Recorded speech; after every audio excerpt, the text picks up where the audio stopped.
देवाशाब्दिदेशिदारणे जय श्री कृष्ण चैतन्य प्रभु नित्यानंद श्री अद्वैत गदाधर शिवासादि गौर भक्तवृंद हरे कृष्णा कृष्ण कृष्ण हरे हरे हरे राम राम राम हरे हरे।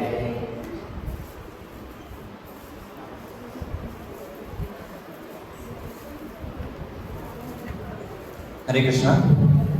ಹಿಂದಿನ ಕ್ಲಾಸಲ್ಲಿ ನಾವು 9 ಅಧ್ಯಾಯನ ನೋಡಿದ್ದೀವಿ. 9 ಅಧ್ಯಾಯದಲ್ಲಿ 1ನೇ ಶ್ಲೋಕ ಮತ್ತು 2ನೇ ಶ್ಲೋಕ ಎರಡು ನೋಡಿದ್ದೀವಿ.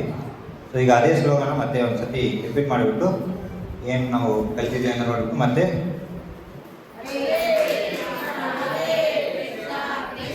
ಕೃಷ್ಣ ಹರೇ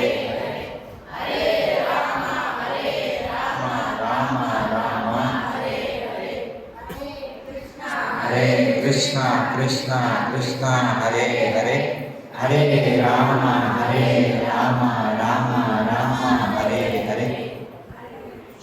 ಹರೇ ಕೃಷ್ಣ.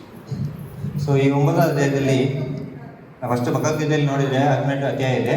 ಅದರಲ್ಲಿ ಫಸ್ಟ್ 6 ಅಧ್ಯಾಯ ಕರ್ಮಯುಗ ಮತ್ತು ಹಿಂದಿನ ಲಾಸ್ಟ್ ಅಧ್ಯಾಯ ಒಂದು ಜ್ಞಾನಯುಗ, ಮಧ್ಯದಲ್ಲಿರೋದು ಭಕ್ತಿಯುಗ.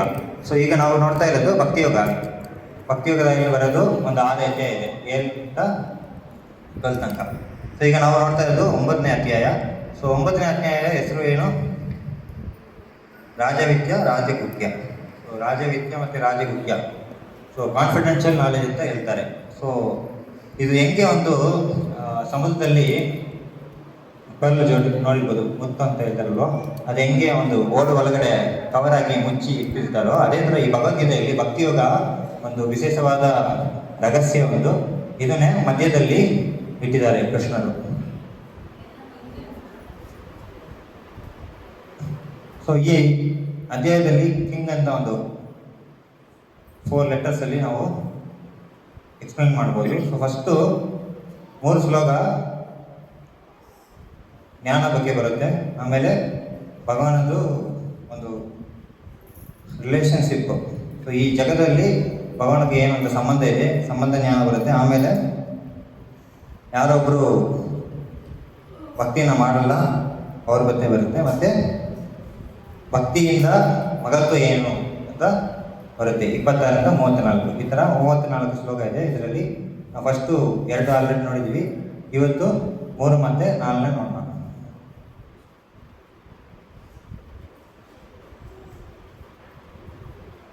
ಫಸ್ಟು 3 ಶ್ಲೋಕದಲ್ಲಿ ಏನು ಹೇಳ್ತಾರೆ ಅಂದರೆ ಒಂದು ಸಾರಾಂಶ ನೋಡೋಣ. ಫಸ್ಟು 2ರಿಂದ 6 ಅಧ್ಯಾಯಗಳು ಏನಿದೆ, ನಾವು ಯಾರು ಆತ್ಮ, ನಮ್ಮ ದೇಹ ಅದು ಗುಹ್ಯ ಅಂತ ಹೇಳ್ತಾರೆ. ಸೊ 2ರಿಂದ 6 ಅದು ಗುಹ್ಯ, ರಹಸ್ಯವಾದ ಒಂದು. ಮತ್ತು 7, 8 ಅದರಲ್ಲಿ ಭಕ್ತಿ ಬಗ್ಗೆ ಹೇಳ್ತಾರೆ, ಅದು ಗುಹ್ಯ ಥರ. ಆಮೇಲೆ 9 ಅಧ್ಯಾಯದಲ್ಲಿ ಬರೋದು ಗುಹ್ಯತಮ. ಸೊ ಗುಹ್ಯತರ ಗುಹ್ಯತಮ. ಸೊ ಗುಹ್ಯತಮ ಅನ್ನೋದು ಹೈಯೆಸ್ಟ್. ಸೊ ಇದರಲ್ಲಿ ಕೇವಲ ಭಕ್ತಿ ಬರುತ್ತೆ. ಸೊ ಕೇವಲ ಭಕ್ತಿ ಅಂದರೆ ಶುದ್ಧ ಭಕ್ತಿ, ಅಕಿಂಚನ ಭಕ್ತಿ. ಸೊ ಈ ಭಕ್ತಿ ಮಿಗ ಉನ್ನತವಾದ ಒಂದು. ಸೊ ಅದ್ರ ಬಗ್ಗೆ ಇವತ್ತು ನೋಡೋಣ. ಮತ್ತೆ ಭಗವಂತ ಐಶ್ವರ್ಯ. ಸೊ ಭಗವಂತ ಐಶ್ವರ್ಯ ಇದರಲ್ಲಿ ವಿಸ್ತಾರ ಮಾಡಿರ್ತಾರೆ. ಆಮೇಲೆ ಭಕ್ತರು ಯಾರೋ ಒಂದು ಶುದ್ಧ ಭಕ್ತರು ಅವ್ರ ಬಗ್ಗೆನೂ ಇದರಲ್ಲಿ ಹೇಳಿರ್ತಾರೆ. ಸೊ 2ನೇ ಅಧ್ಯಾಯದಲ್ಲಿ ಬರೋದು ನಾವು ದೇಹ ಇಲ್ಲ, ಈ ಆತ್ಮ ಅನ್ನೋದು. ಇದು ನೀವು ಸೈಡಲ್ಲಿ ನೋಡಬಹುದು ಇದರಲ್ಲಿ.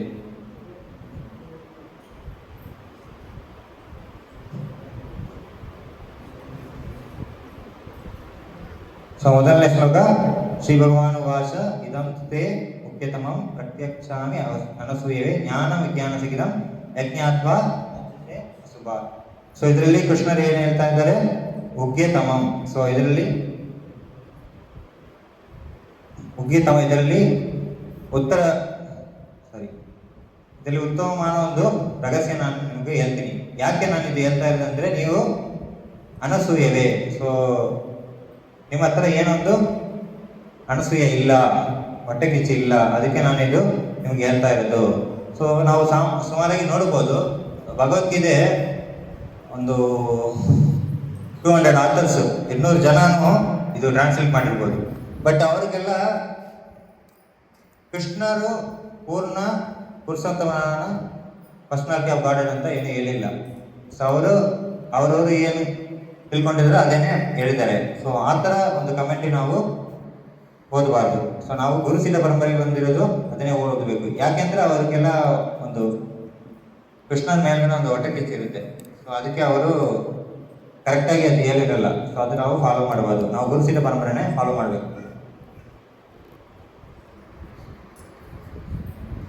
ಸೊ ಎರಡನೇ ಶ್ಲೋಕದಲ್ಲಿ ಇದೊಂದು ಎಕ್ಸಾಂಪಲ್ ಇದರಲ್ಲಿ ಬರ್ತಾ ಇದೆ.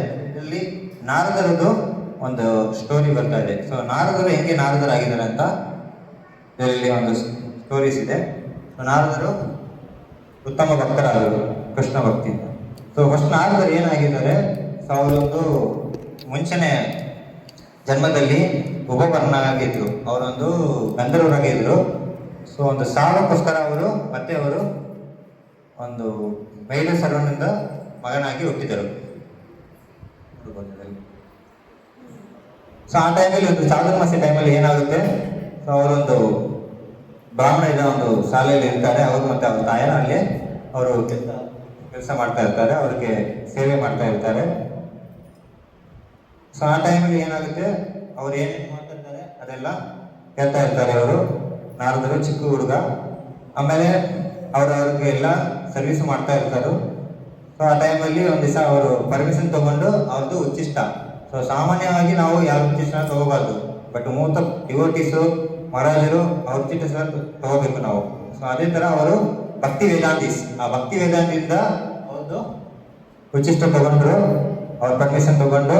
ಸೊ ಆ ಟೈಮಲ್ಲಿ ಏನಾಗುತ್ತೆ, ಅವರು ಎಲ್ಲ ಪಾಪವು ನಾಶ ಆಗುತ್ತೆ. ಅವ್ರಿಗೊಂದು ರುಚಿ ಬರುತ್ತೆ, ಭಕ್ತಿಯಲ್ಲಿ ರುಚಿ ಬರುತ್ತೆ. ಸೊ ಈ ತರ ಒಂದು ಸಮಯದಲ್ಲಿ ಏನಾಗುತ್ತೆ, ಅವರು ಒಂದು ದಿವಸ ಹೋಗ್ತಾರೆ. ಒಂದು ದಿವಸ ಹೋಗೋ ಟೈಮಲ್ಲಿ ಅವರು ಒಂದು ಹಾವು ಕಚ್ಚು ಅವರು ಸತ್ತೋಗ್ತಾರೆ. ಸೊ ಆಮೇಲೆ ಏನಾಗುತ್ತೆ, ಇವರು ಮನೆ ಬಿಟ್ಟು ಅವರು ಹಿಮಾಲಯ ಆ ಕಡೆ ಹೋಗ್ತಾ ಇರ್ತಾರೆ.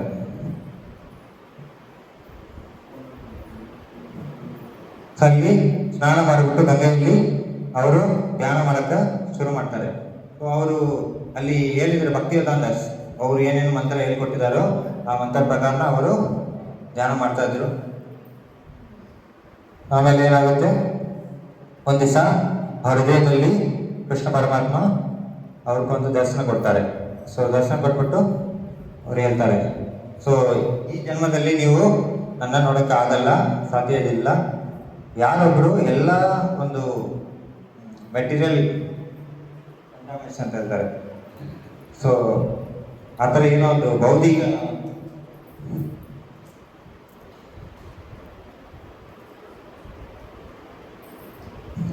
ಯಾವುದೊಂದು ಮೆಟೀರಿಯಲ್ ಕಂಡಾಮಿನೇಷನ್ ಇಲ್ಲ, ಅವರೇ ನನ್ನ ನೋಡೋಕ್ಕಾಗುತ್ತೆ ಅಂತ ಹೇಳ್ಬಿಟ್ಟು ಮತ್ತೆ ಅವರು ಹೋಗ್ಬಿಡ್ತಾರೆ ಕೃಷ್ಣರು.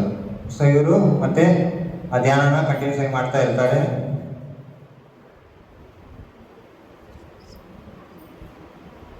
ಆಮೇಲೆ ಒಂದು ದಿವಸ ಅವರು ಆಯ್ತಾರೆ. ಸೊ ಸತ್ತು ಬಿಡ್ತಾರೆ. ಆಮೇಲೆ ಅವ್ರಿಗೆ ಇಮಿಡಿಯೇಟ್ ಆಗಿ ಅವ್ರಿಗೂ ನಾರದ ದೇಹ ಸಿಗುತ್ತೆ. ಸೊ ಅವರು ಈ ದೇಹನ ತ್ಯಾಗ ಮಾಡಿದ ಇಮಿಡಿಯೇಟ್ ತಕ್ಷಣ ಅವರು ನಾರದರಾಗ್ಬಿಡ್ತಾರೆ. ಸೊ ಇದರಲ್ಲಿ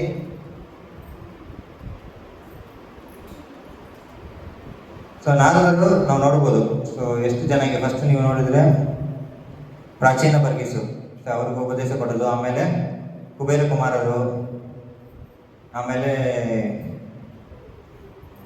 ಚಿತ್ರಕೇತು, ಧ್ರುವ, ವ್ಯಾಸದೇವ್, ಆಮೇಲೆ ಬ್ರಹ್ಮ. ಸೊ ನಾರದರು ಒಂದು ಒಳ್ಳೆ ವೈಷ್ಣವರು. ಸೊ ಅವರು ಹೆಂಗೆ ಈ ಥರ ನಾರದರಾಗಿದ್ದಾರೆ, ಅವರು ಏನು ಮಾಡಿದ್ದಾರೆ, ಸೊ ಭಕ್ತರು ಸಂಘರ್ಷ ಸಿಕ್ಕಿತ್ತು ಅವ್ರಿಗೂ. ಅಲ್ಲಿ ಅವರು ಭಕ್ತಿ ವೇದಾಂತಿಸಿಂದ ಅವರದು ಕ್ಲಾಸ್ ಕೇಳಿದರು, ಮತ್ತೆ ಅವ್ರು ಏನು ಹೇಳ್ತಾರೆ ಅದು ಫಾಲೋ ಮಾಡಿದರು, ಅವ್ರಿಗೆ ಸೇವೆ ಮಾಡಿದ್ದಾರೆ. ಸೊ ಈ ಥರ ನಾವು ಭಕ್ತರ ಸೇವೆ ಮಾಡಿದರೆ ನಾವು ಕೂಡ ಭಕ್ತಿಯಲ್ಲಿ ಉನ್ನತ ಒಂದು ಫಸ್ಟ್ ಕ್ಲಾಸ್ ಆಗಿ ಬರ್ಬೋದು. ಸೊ ಅದೇ ಈ ಸ್ಟೋರಿಯಿಂದ ನಾವು ತಿಳ್ಕೊಂಡಿರೋದು. ಸ್ವಲ್ಪ ಸ್ಕಿಪ್ ಮಾಡ್ತೀನಿ.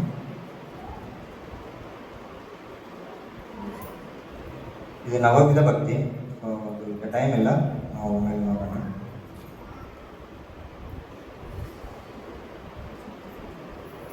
ಸೊ ಇವತ್ತು ಶ್ಲೋಕನ ನಾವು ನೋಡೋಣ. 9.3.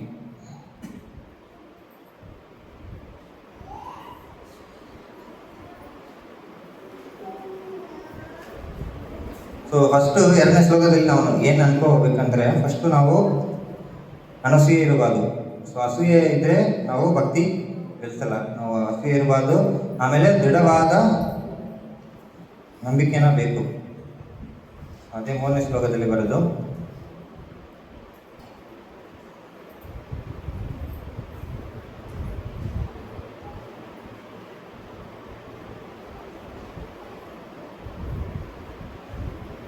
ಅಶ್ರದ್ಧಾನ ಪುರುಷ ಧರ್ಮಸ್ಯ ಪರಂತಪ ಅಪ್ರಾಪ್ಯ ಮಾಂ ನಿವರ್ತಂತೆ ಮೃತ್ಯು ಸಂಸಾರವತ್ಮನಿ. ಸೊ ಈಗ ಫಸ್ಟ್ ಎರಡು ಶ್ಲೋಕದಲ್ಲಿ ಕೃಷ್ಣರು ಯಾರೊಬ್ಬರು ದೃಢ ನಂಬಿಕೆ ಇದೆ, ಸೊ ಅವರೇ ನನ್ನ ಹತ್ರ ಬರ್ತಾರೆ.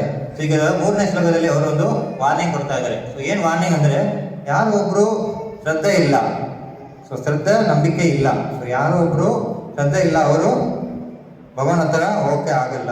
ಸೊ ಅವರು ಭಗವಾನ ಪಡೆಯೋಕ್ಕೆ ಆಗಲ್ಲ ಅಂತ ಈ ಶ್ಲೋಕದಲ್ಲಿ ಅವರು ಕ್ಲಿಯರ್ ಆಗಿ ಹೇಳ್ತಾರೆ. ಸೊ ಆ ಥರ ವ್ಯಕ್ತಿ ಏನಾಗ್ತಾನೆ ಅಂದರೆ, ಅವರು ಮತ್ತೆ ಈ ಸಂಸಾರ ಸಾಗರದಲ್ಲಿ ಮತ್ತೆ ಜನನ ಮಾಡ್ತಾರೆ, ಸಾಯ್ತಾರೆ, ಮತ್ತೆ ಜನನ ಮಾಡ್ತಾರೆ. ಸೊ ಇದೇ ಕಂಟಿನ್ಯೂ ಮಾಡ್ತಾ ಇರ್ತಾರೆ. ಸೊ ಭಕ್ತಿಗೆ ನಾವು ಏನು ಬೇಕು? ಶ್ರದ್ಧೆ ಬೇಕು. ಸೊ ಅದಕ್ಕೆ ಶ್ರದ್ಧೆ ಹೆಂಗೆ ಬರುತ್ತೆ? ಸೊ ಶ್ರದ್ಧೆ ನಾವು ಯಾವಾಗ ಭಕ್ತರ ಸಂಘದಲ್ಲಿ ಇರ್ತೀವಿ ಆವಾಗ ಶ್ರದ್ಧೆ ಬರುತ್ತೆ. ಸೊ ಯಾರೊಬ್ಬರು ಪೂರ್ಣ ಶ್ರದ್ಧೆ ಇರ್ತಾರೋ ಅವ್ರ ಜೊತೆ ನಾವು ಇದ್ದಾಗ ನಮಗೂ ಆ ಥರ ಶ್ರದ್ಧೆ ಬೆಳೆಯುತ್ತೆ. ಸೊ ನಾವು ಏನು ಮಾಡಬೇಕು? ಶ್ರವಣ ಮಾಡಬೇಕು. ಜಾಸ್ತಿ ಶ್ರವಣ ಮಾಡಿದ್ರೆ ನಮಗೂ ಶ್ರದ್ಧೆ ಬೆಳೆಯುತ್ತೆ.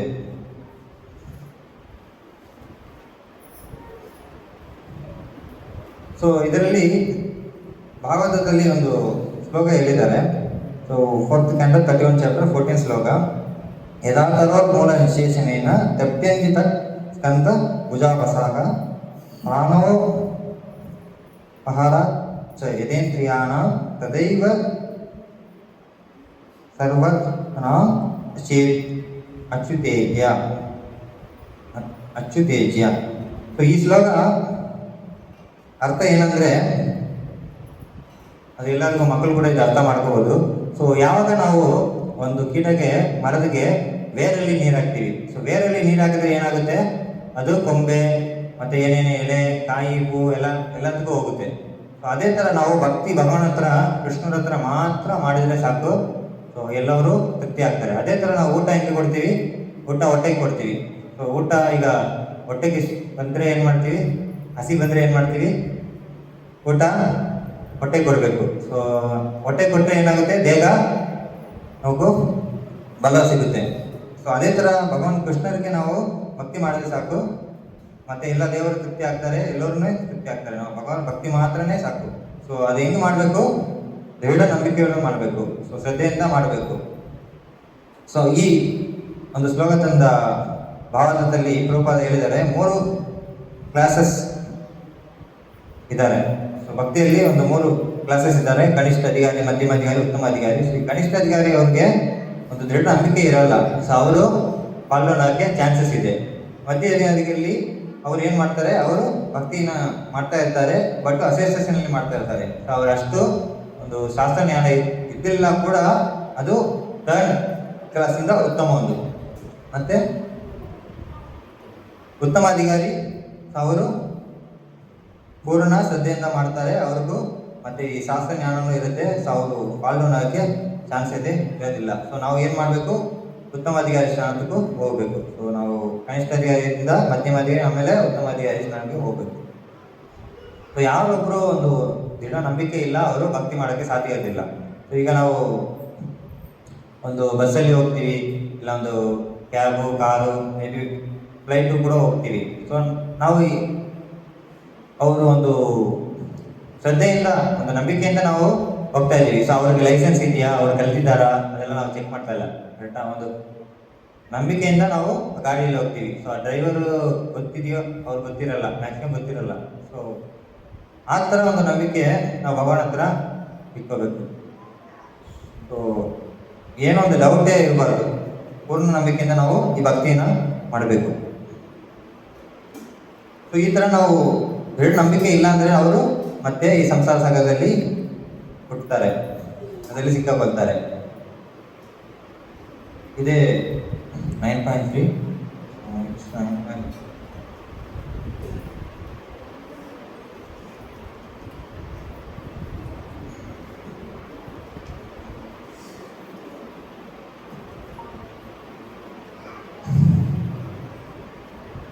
ಮಯಾ ತದಂ ಇದಂ ಸರ್ವಂ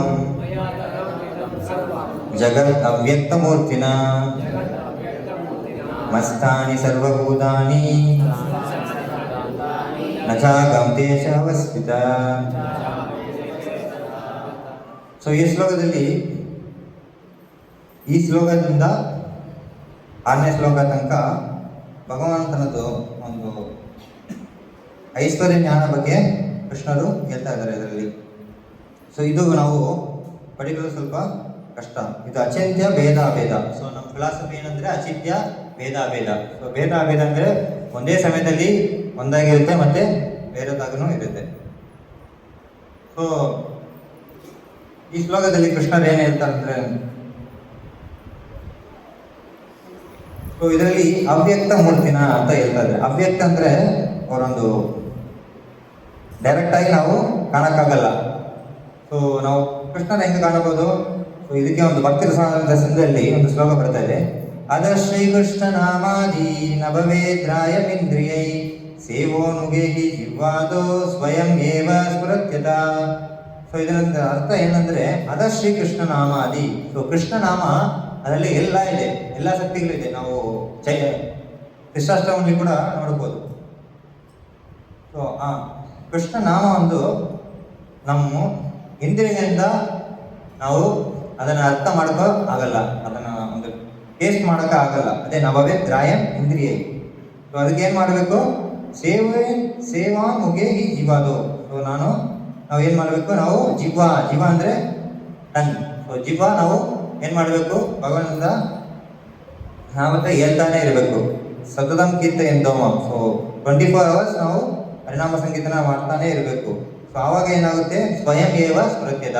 ಸೊ ನಾವು ಈ ಥರ ಒಂದು 24 hours ನಾವು ಹೇಳ್ತಾ ಇದ್ದಾರೆ ಅಂತ ಕೃಷ್ಣರು ಅವರು ತೋರಿಸ್ಕೊಂಡ್ರಲ್ಲ. ಸೊ ಅವರಿಂದ ಅವರ ಒಂದು ಕರುಣೆಯಿಂದ ಅವರು ನಮಗೆ ತೋರಿಸ್ಕೊಡ್ತಾರೆ. ಅದೇ ಸ್ವಯಂ ಏವ ಸ್ಫುರತ್ಯದ. ಸ್ವಯಂ ಅಂದರೆ ಕೃಷ್ಣರೇ ತೋರಿಸ್ತಾರೆ. ನಮ್ಮ ಪ್ರಯತ್ನ ನಾವು ಮಾಡಬೇಕು. ಲಾಸ್ಟ್ ಕ್ಲಾಸ್ ಕೂಡ ಪ್ರಭುಜಿ ಹೇಳ್ತಾರೆ ಗುಬಚ್ಚಿ. ಸೊ ಗುಬಚ್ಚಿ ಏನು ಮಾಡುತ್ತೆ? ಒಂದು ಪ್ರಯತ್ನ ಮಾಡುತ್ತೆ. ಅದೇ ಥರ ನಾವು ಪ್ರಯತ್ನ ಮಾಡಬೇಕು. ಸೊ ಭಗವಾನದ ಕೃಪೆಗೋಸ್ಕರ ನಾವು ಪ್ರಯತ್ನ ಮಾಡಬೇಕು. ಸೊ ಭಗವಾನದ ಕೃಪೆಯಿಂದ ನಾವು ಭಗವಾನ ಪಡೆಯೋಕ್ಕಾಗಲ್ಲ.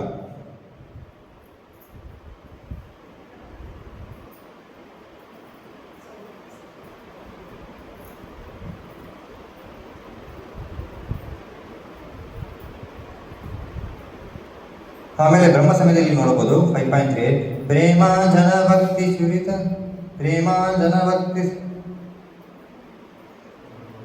ಪ್ರೇಮಾಂಜನ ಚುರಿತ ಭಕ್ತಿ ವಿಲೋಚನೇನ ಸಂದಃ ಸದೈವ ಹೃದಯೇಷು ವಿಲೋಕಯಂತಿ ಯಂ ಶ್ಯಾಮ ಸುಂದರಮಚಿಂತ್ಯ ಗುಣಸ್ವರೂಪಂ ಗೋವಿಂದಮಾದಿ ಪುರುಷಂ ತಮಹಂ ಭಜಾಮಿ.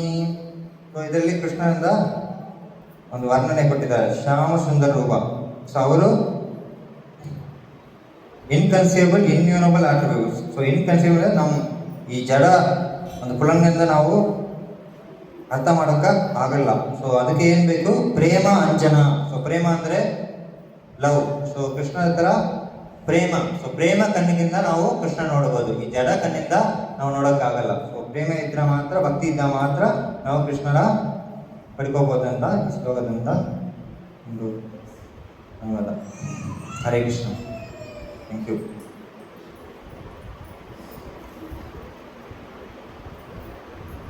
ಏನೋ ಕೃಷ್ಣ ಇದೆ.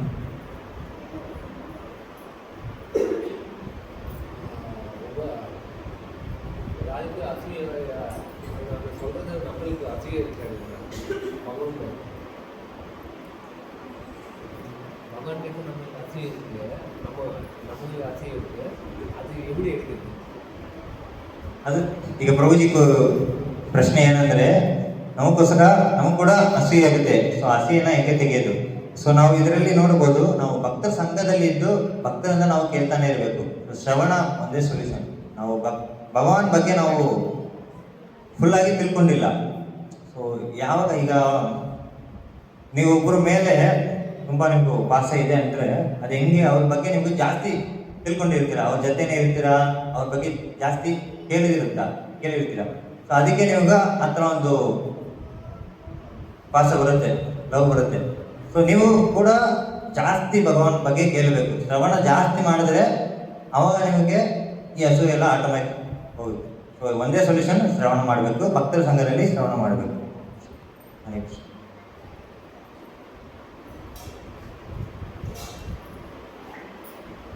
ಸೊ ಒಂದು 4 ಶ್ಲೋಕದಲ್ಲಿ ಸಮ್ಮರಿ ಏನಂದ್ರೆ, ನಾವು ಹಸು ಇರಬಾರ್ದು, ಭಕ್ತರ ಸಂಘದಲ್ಲಿ ಇರಬೇಕು, ಭಗವಾನ್ ಭಕ್ತಿ ಜಾಸ್ತಿ ಕೇಳಬೇಕು, ಭಗವದ್ಗೀತೆ ಭಾಗವತ ಶ್ರವಣ ಮಾಡಬೇಕು. ಈ ಥರ ಯಾರೋ ಒಬ್ರು ಶ್ರದ್ಧೆಯಿಂದ ಮಾಡ್ತಾರೋ ಅವರು ಖಂಡಿತ ಭಗವಾನ್ ಹತ್ರ ಹೋಗ್ತಾರೆ. ಸೊ ಭಗವಾನ ನಾವು ನಮ್ಮ ಈ ಜಡ ಇಂದ್ರಿಯಿಂದ ಅರ್ಥ ಮಾಡೋಕ್ಕೂ ಆಗಲ್ಲ. ಈ ಜಡ ಕಣ್ಣಿಂದ ನಾವು ನೋಡೋಕ್ಕಾಗಲ್ಲ. ಸೊ ಭಕ್ತಿ ಬೇಕು, ಪ್ರೇಮಾಂಜನ. ಸೊ ಭಕ್ತಿ ಇದ್ದರೆ ಮಾತ್ರ ಭಗವಾನ್ ನಮಗೂ ತೋರಿಸ್ಕೊಡ್ತಾರೆ. ಅದಕ್ಕೆ